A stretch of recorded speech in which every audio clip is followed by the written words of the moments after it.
કાકા આજે કેમ વાડીએ તમારો વારો આવી ગયો? લે હાય બેટા. ક્યાં છે ઓલો તમારો? હવે ભાઈ એની વાત જવા દે ને. ઈ ગયો છે કપાતર એની બાઈને મૂકવા. અમારે તો ઈ હાવ દીવા વાહે અંધારું છે. હવે કાકા એવું તો ઘરે ઘરે હાઈલે રાખે. હું હાલે રાખે. દીકરા કોને કહેવાય ખબર છે? આમ જો અમારા જમાઈને મોઢામાં જીભ નહીં. મારા જમાઈ જેવું તો છે ને કોઈ થાય નહીં. મને તો ક્યારેક ક્યારેક એમ થાય કે ઈ મારો જમાઈ નહીં મારો દીકરો છે.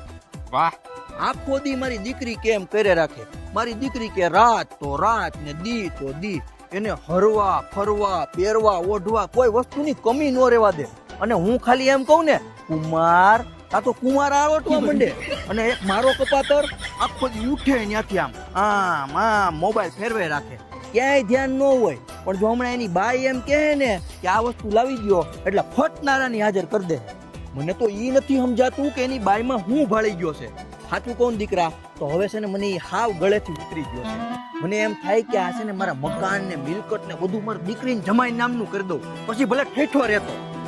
વાહ કાકા વાહ.